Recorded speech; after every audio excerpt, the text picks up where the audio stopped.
J'avais annoncé dans mon podcast en début d'année que mon objectif pour cette saison, c'était de passer à un chiffre, soit 9,9 ou moins.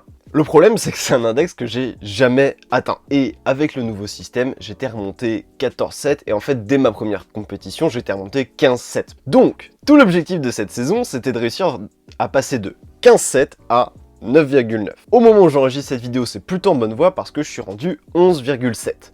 C'est de très loin le meilleur index que j'ai jamais atteint, donc j'en ai conclu que le système que j'utilise actuellement fonctionne plutôt bien, et du coup j'ai décidé de vous le partager. Et du coup, si vous voulez pas manquer l'épisode où je vous dirai si j'ai atteint ou non mon objectif de la saison, quelles leçons en tirer et comment j'ai fait pour le faire, n'hésitez pas à vous abonner dès maintenant pour ne surtout pas manquer ça. Donc voilà, le but de cette vidéo, c'est de vous donner mon système pour scorer en compétition. C'est un système qui est particulier, qui ne recouvre pas, on va pas parler d'entraînement aujourd'hui, l'entraînement c'est hors saison. Là, j'ai un swing, un jeu qui est à peu près en place. Ça veut pas dire que c'est régulier, ça veut juste dire que je vais pas le faire évoluer avant la fin de saison de compétition. Donc voilà, mon swing n'est pas parfait, mon jeu n'est pas parfait, et c'est le cas d'ailleurs de absolument personne. En revanche, ce qui commence à avoir vraiment de la tronche et à ressembler à quelque chose, c'est mon système. Et pour moi, un bon système, c'est un système qui est processualisé, qui va du point A au point B, avec toutes les étapes dont on a besoin pour être performant. Voilà, dans cette vidéo, je vous dévoile mon système pour être performant en compétition, pour vous montrer exactement comment je fais avant une compétition pour être le plus performant et régulier possible. Alors je vous retrouve tout de suite au golf de la Demangère.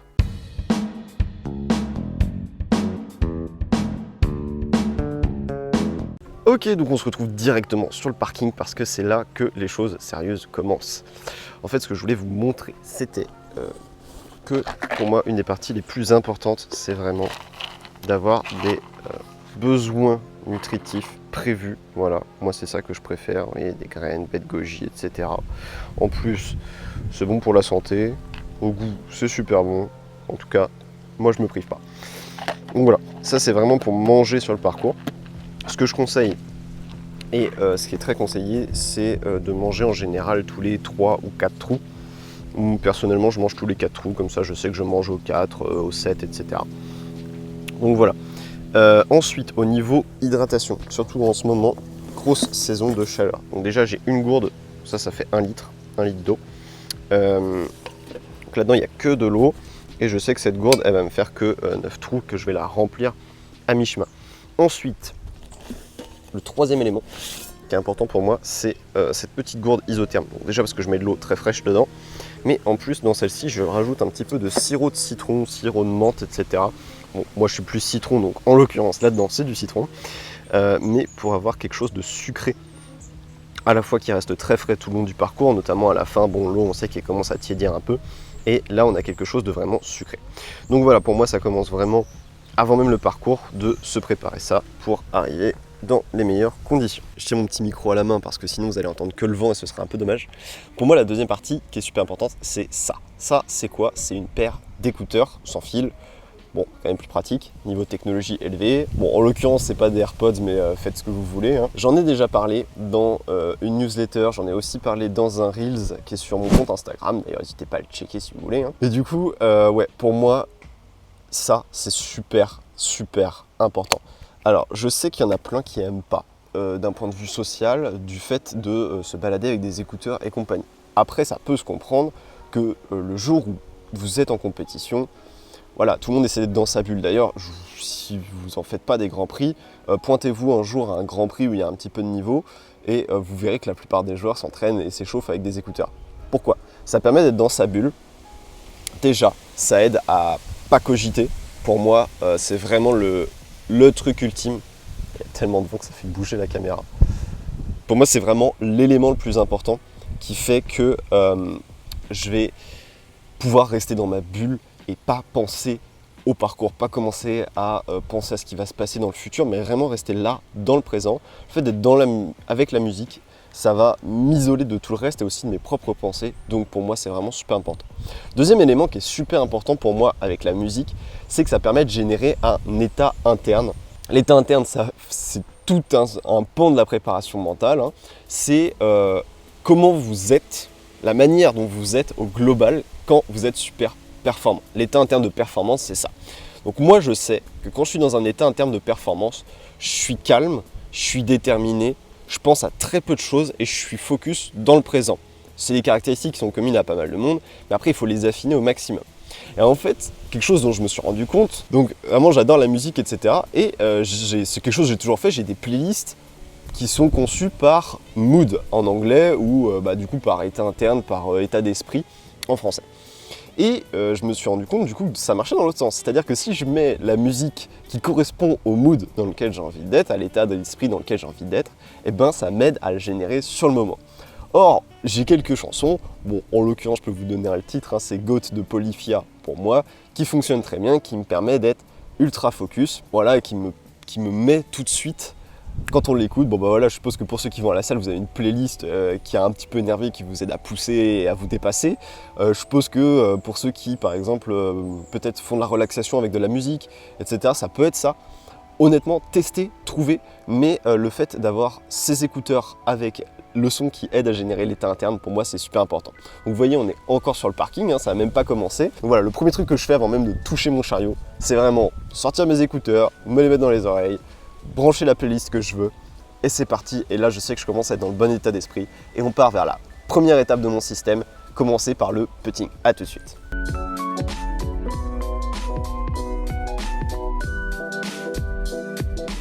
Le premier exercice que je vais faire au putting, c'est ce qu'on appelle l'horloge. L'horloge, c'est simplement de mettre, comme vous voyez à l'écran, des tis un petit peu tout autour du trou. Moi, en l'occurrence, je mets à un putter plus un pied pour commencer. Pourquoi je commence par cet exercice? Simplement parce que si vous faites le compte, et moi en tout cas je me suis rendu compte, qu'il y avait énormément de points à gagner sur le putting. C'est-à-dire que si, revoyez vos dernières parties en compétition et dites-vous si j'avais raté 0 putt à 1m50 et qu'en plus j'en avais rentré 1 ou 2 à 2 mètres, quel aurait été mon score? Moi je me suis rendu compte que je pouvais perdre facilement 5 à 6 points si je me mettais à rentrer tous ces putts là, et c'est d'ailleurs ce qui s'est produit sur ma meilleure carte de la saison où j'ai quasiment tout rentré et effectivement j'ai scoré 6 en dessous de mon score habituel. Donc l'important sur cet exercice là, c'est vraiment de respecter la routine. Dans une deuxième étape, je m'éloigne de un pied, de 30 cm à peu près, et voyez, là, je pense que vous avez compris l'idée, je rentre juste les putts, je vous les montre à l'écran, mais l'important c'est vraiment de respecter sa routine sur chacun des putts. Une fois que j'ai fini de faire ça, je termine par quelques putts longs. D'ailleurs, vous remarquerez que j'ai toujours qu'une seule balle, parce que le but c'est d'être vraiment concentré. Sur le parcours, vous n'avez qu'une seule balle, donc vous n'êtes pas en train de penser à comment vous allez devoir taper la prochaine par rapport à celle que vous venez de taper. C'est quelque chose qui n'a aucun sens d'un point de vue golfique. Alors que là, pour le coup, j'ai qu'une seule balle, je regarde le trou. Là, par exemple, mon objectif n'est pas vraiment de rentrer la balle, c'est simplement juste de sentir le dosage, et donc, en l'occurrence, je la putt, je regarde ce que ça donne en termes de dosage, et ça me donne une indication de si je suis plus ou moins long ou court aujourd'hui. Mais après, je vais pas chercher à compenser en me disant je suis court aujourd'hui. Je vais plutôt putter jusqu'à ce que mon inconscient soit calibré, et après, je vais simplement lui faire confiance.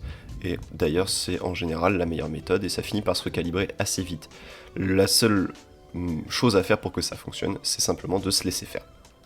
L'étape d'après, c'est d'aller directement au practice. Donc je commence par le putting parce que pour moi, c'est plus facile de se réveiller doucement, entre guillemets, en commençant par le putting que direct en allant taper des balles. Je sais qu'il y en a plein qui vont juste taper des balles. Bon, déjà le putting c'est le plus important, donc commencez par ça. Et moi je fais dans cet ordre-là simplement parce que j'ai trouvé que pour moi ça marchait mieux. Je tape jamais une balle de golf sans m'être correctement échauffé. Je vous ai mis à l'écran mes échauffements préférentiels.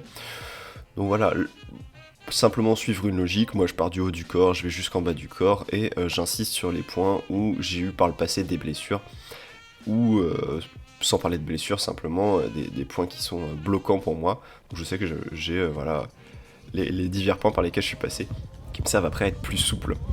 Je commence en termes de practice par quelques amplitudes graduelles sans taper de balle, puis je fais la même chose avec une balle, c'est-à-dire qu'au début je monte, voilà, un peu plus d'un demi-swing, puis après un 3/4, et enfin un plein swing. Là je suis avec un pitch en l'occurrence, je commence rarement par un sandwich, c'est une question de préférence personnelle. Après, je monte 2 clubs par 2 clubs. Là, c'est simplement une considération pratique que si je devais faire club par club, j'aurais pas assez de balles et j'ai pas envie de taper plus d'un saut de balle à chaque fois, ça fait trop sinon. Donc voilà, je monte 2 en 2. Et je termine par le bois 5, pour la simple et bonne raison que je n'ai pas de driver dans mes plans de compétition en ce moment, parce que j'ai pas reçu mon nouveau driver, et parce que j'en ai pas besoin en partant des jaunes actuellement. Ensuite, je termine toujours par du sandwich pour me faire une petite séance de retour au calme et de reprendre le rythme. On a tendance, en montant dans les cannes, à vouloir en mettre de plus en plus.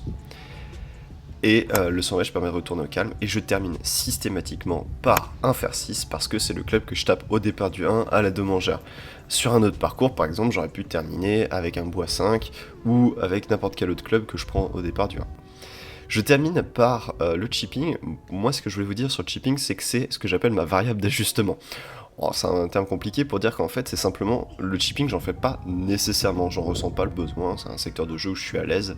Et en termes de roule, pour moi, j'ai déjà senti la roule au petit. Donc le chipping, je le fais pas quand je suis un petit peu en retard par rapport à mon départ. Par contre, je le fais quand j'ai le temps. Et ça me permet justement de rester un peu au calme et pas juste d'enchaîner les balles jusqu'au moment de mon départ. Le but, c'est un petit peu de redescendre en pression. Une fois que j'ai fini mon chipping, direction le départ du 1. À ce moment-là, je monte un petit peu le son de la musique, je me mets vraiment dans mon état interne. C'est le moment où j'en profitais pour relire mon carnet de notes. Quelles sont mes intentions? Quels sont les points sur la routine auxquels il faut que je fasse vraiment attention? Qu'est-ce que j'ai prévu de faire aujourd'hui, peut-être de particulier? Si j'avais prévu, par exemple, de taper des fer 6 sur tous les fairways, simplement pour pas faire de fautes aujourd'hui, voilà, c'est à ce moment-là que je vais relire mes notes et voir mes intentions. Et on arrive au départ du 1 et la suite au prochain épisode. Voilà, ce que je vous ai montré dans cette vidéo, c'est mon système pour être le plus performant possible en compétition. Ce système, vous pouvez vous en inspirer et je vous encourage à le faire, mais je vous déconseille de le copier-coller sur moi. On n'a pas tous les mêmes besoins, que ce soit en termes d'alimentation, d'hydratation, d'échauffement.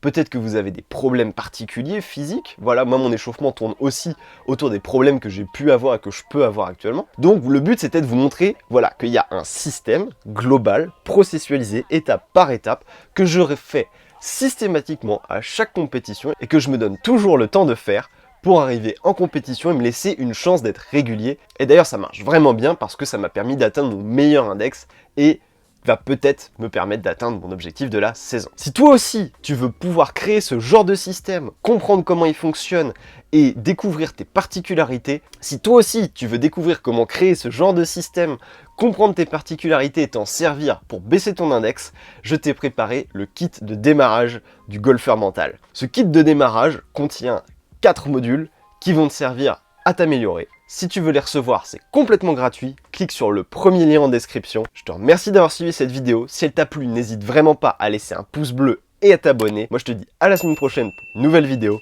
Allez, ciao!